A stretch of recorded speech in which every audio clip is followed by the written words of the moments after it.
Hello students, learn 24 academy में आपका स्वागत है। देखिए स्टूडेंट्स, हम पढ़ रहे हैं करंट अफेयर्स और ये जो करंट अफेयर्स है ये आपके सभी प्रतियोगिता परीक्षाओं जो वर्ष 2023-24 में होने जा रही हैं उनके लिए बहुत ज़्यादा इंपॉर्टेंट है। तो यहाँ से क्या है, आपके क्वेश्चन पूछा जा सकता है। अभी हाल ही में आपने बहुत ज़्यादा नाम सुना है ईडी का, है ना। तो एनफोर्समेंट डायरेक्टरेट है क्या, इसके बारे में हम पूरा ओवरव्यू लेंगे। तो सबसे पहले हम ये जानते हैं कि ये अभी न्यूज़ में क्यों है। तो देखिए न्यूज़ में है कि राजस्थान सरकार, जो राजस्थान के सीएम हैं अशोक गहलोत, ठीक है, उन्होंने कहा कि राजस्थान में ईडी ऐसे घूम रही है जैसे गली गली में कुत्ते घूमते हैं, ठीक है। तो इसलिए ये एक हॉट टॉपिक हो गया। और ये क्यों घूम रही है, क्योंकि देखो गोविंद सिंह डोटासरा के द्वारा एक एग्जाम, मतलब इनके द्वारा एक पेपर लीक मामले में ये कन्विक्ट है। कौन सा पेपर? सेकेंड ग्रेड टीचर्स का एग्जाम हुआ था, ठीक है।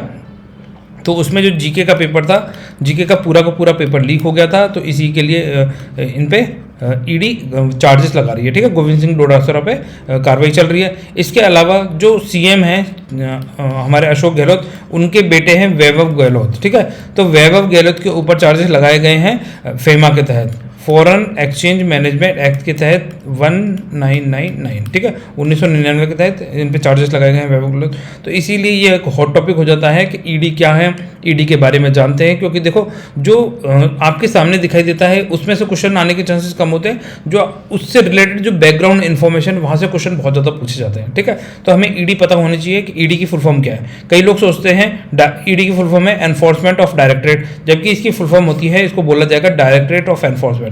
पहले डी की फुल फॉर्म बोली जाएगी डायरेक्टरेट ऑफ एनफोर्समेंट। इसको बहुत अच्छे से याद करें क्योंकि यही छोटी छोटी मिस्टेक आपको लोगों से पीछे कर देती है, ठीक है। तो डायरेक्टरेट ऑफ एनफोर्समेंट ये एक मल्टी डिसिप्लिनरी ऑर्गेनाइजेशन है जिसका मेजर ऑब्जेक्टिव है इन्वेस्टिगेशन करना। तो ये क्या हो गई, एक इन्वेस्टिगेशन एजेंसी हो गई। कौन सी मिनिस्ट्री के अंदर आती है? तो मिनिस्ट्री ऑफ फाइनेंस, ठीक है। डिपार्टमेंट ऑफ रेवेन्यू और मिनिस्ट्री ऑफ फाइनेंस के अंदर ये कार्य करती है। इसका मेजर वर्क क्या होता है? मनी लॉन्ड्रिंग से रिलेटेड केसेस के अगेंस्ट में कार्रवाई करना या फिर वायलेशन ऑफ फॉरेन एक्सचेंज, ठीक है। तो अगर कोई फॉरेन एक्सचेंज से रिलेटेड कोई सी लॉ का वायलेशन किया गया है तो उसके अगेंस्ट में इन्वेस्टिगेशन करती है, और या फिर मनी लॉन्ड्रिंग से रिलेटेड केसेस के अगेंस्ट में ये इन्वेस्टिगेशन करती है। डिपार्टमेंट ऑफ रेवेन्यू के अंदर आती है, मिनिस्ट्री ऑफ फाइनेंस के अंदर ये काम करती है, ठीक है। इसका वही फाइनेंशियल इन्वेस्टिगेशन करने का कार्य होता है। अब देखिए हिस्टोरिकल बैकग्राउंड। तो ये ईडी है, ईडी को एक एनफोर्समेंट यूनिट के रूप में एस्टेब्लिश किया गया था 1 मई 1956 में, ठीक है। तो ये थोड़ा सा ध्यान रख सकते हैं। तो department of economic affairs for handling exchange control law violation under the foreign exchange regulation act 1947 फेरा, ठीक है। अभी तो क्या है, फेमा, FEMA, ठीक है, फेमा 1999, ठीक है।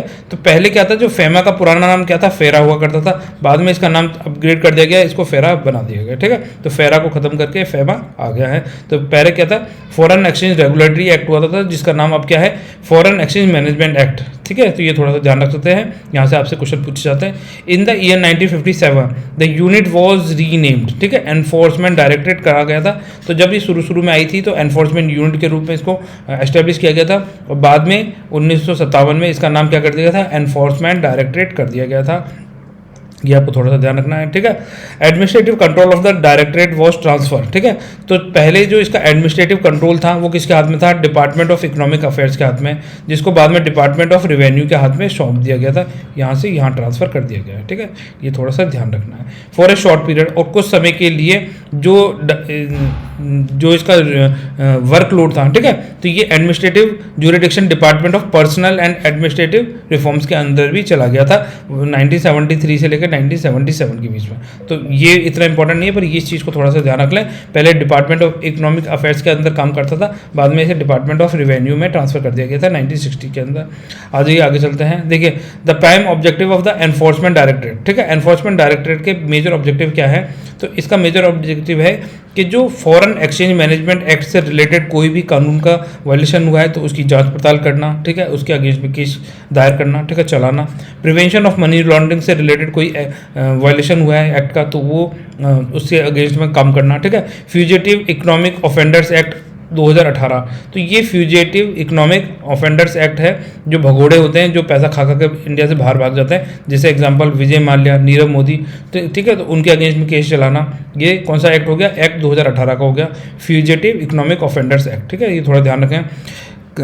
Conservation of foreign exchange and prevention of smuggling activities act, coffee पोसा तो 1974, COFEPOSA तो इसको पूरा याद रखना है आपको। कॉफ़ी पोसा को 1974 का ये एक्ट है। तो इसमें भी अगर कोई फॉरेन एक्सचेंज करते हुए संलिप्त पाया जाता है या स्मगलिंग करता है तो उसके अगेंस्ट में भी ये कार्रवाई करता है ईडी के द्वारा। इन केसेस में कार्रवाई की जाती है। अगर इन एक्ट से रिलेटेड कोई भी वायलेशन हुआ है तो ईडी वहाँ पर आपको दिखाई दे जाएगी, ठीक है। तो एनफोर्समेंट डायरेक्टरेट का हेडक्वार्टर कहाँ पर है? इसका हेडक्वार्टर है न्यू दिल्ली के अंदर, ये थोड़ा सा ध्यान रखना है, ठीक है। जो न्यू दिल्ली में इसका हेडक्वार्टर है तो उसको जो डायरेक्टर है वो कौन होता है? उसको बोला जाता है डायरेक्टरेट ऑफ एनफोर्समेंट, उसको बोला जाता है जो भी यहाँ पे बैठता है, ठीक है। और इसके कुछ रीजनल ऑफिसेज भी हैं। तो ये 5 रीजनल ऑफिसेज हैं जो आपको याद रखने। एक मुंबई में है, दूसरा चेन्नई में है, तीसरा चंडीगढ़ के अंदर है, चौथा कोलकाता और 5वां दिल्ली में। तो ये है ही, ठीक है। ये थोड़ा ध्यान रखना, 5 रीजनल ऑफिसेज हैं। तो यहाँ से क्वेश्चन पूछा जा सकता है। अब देखिए जो ईडी के द्वारा जो ट्रायल हैं वो कहाँ चला जाते हैं? तो देखिए इसके लिए स्पेशल कोर्ट फॉर्म किया जाता है। जो सेक्शन कोर्ट है उसी के अंदर एक स्पेशल कोर्ट का निर्माण किया जाता है जिसके अंदर ईडी से रिलेटेड है ना, ये मनी लॉन्ड्रिंग, कॉफ़ी पौजा, ठीक है। तो इनसे रिलेटेड केसेस चलते हैं। तो इसको क्या बोला जाता है? PMLA कोर्ट, ठीक है। PMLA की फुल फॉर्म क्या हो जाएगी? Prevention of money laundering act के तहत ये कोर्ट एस्टेब्लिश किए गए हैं। तो ये इनको क्या बोला जाता है? PMLA कोर्ट बोला जाता है, ठीक है। अगर मान लीजिए PMLA कोर्ट के अगेंस्ट में कोई कार्रवाई करनी है, मतलब इसने कोई ऑर्डर दे दिया, अब उसके अगेंस्ट में आपको अपील करनी है तो कहाँ जाएंगे? आप जा सकते हैं फिर हाई कोर्ट के अंदर, ठीक है। तो appeal against any order pass by the PMLA court can directly be filed in the high court of that jurisdiction, ठीक है। तो ये थोड़ा ध्यान रखना। ED can not take an action suo motu.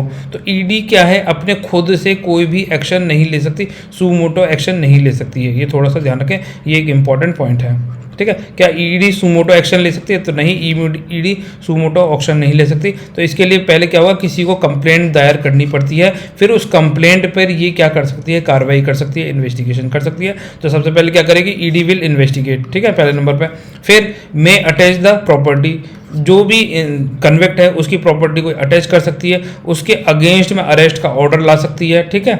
ये थोड़ा ध्यान रखें। और फिर वायलेशन ऑफ द FMA या PMLA एक्ट पर उस पर कार्रवाई केस, कोर्ट केस चलता रहेगा, ठीक है। आगे ये वाली चीज़ें हैं। अब देखिए टेन्योर, जो ईडी का जो टेन्योर है वो कितना रहेगा? तो यहाँ से भी क्वेश्चन पूछा जा सकता है। In November 2021 the president of the India promulgate 2 ordinance, ठीक है। तो नवंबर 2021 के अंदर प्रेसिडेंट ऑफ इंडिया के द्वारा 2 ऑर्डिनेंस लाए गए। पहला क्या लाया गया? ये जो सेंट्रल ब्यूरो ऑफ इन्वेस्टिगेशन है CBI और एनफोर्समेंट डायरेक्टरेट, इन दोनों का जो टर्म है, ठीक है, टेन्योर 2 ईयर से बढ़ाकर कितना कर दिया गया? 5 ईयर्स कर दिया गया। तो ये एक इंपॉर्टेंट पॉइंट है। अब इनका टर्म कितना है? ईडी का 5 ईयर रहता है। ये थोड़ा सा ध्यान रख सकते हैं। तो देखिए स्टूडेंट्स, ये आपका ईडी से रिलेटेड टॉपिक कंप्लीट हो गया है। अब मैं आपसे एक क्वेश्चन पूछ रहा हूँ, आपको बताना है COFEPOSA, ठीक है।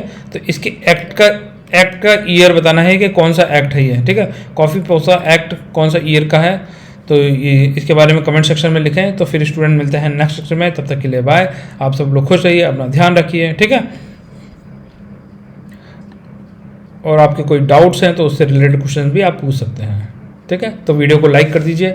अगर आपको देखिए वीडियो पसंद आता है तो वीडियो को लाइक कर दीजिए, ठीक है। चैनल को सब्सक्राइब कर लीजिए। आपकी कोई क्वेरीज हैं, कोई सजेशन है तो उसके बारे में आप कमेंट सेक्शन में लिख सकते हैं। तो फिर स्टूडेंट मिलते हैं नेक्स्ट लेक्चर में, तब तक के लिए बाय। सब लोग खुश रहें, अपना ध्यान रखें।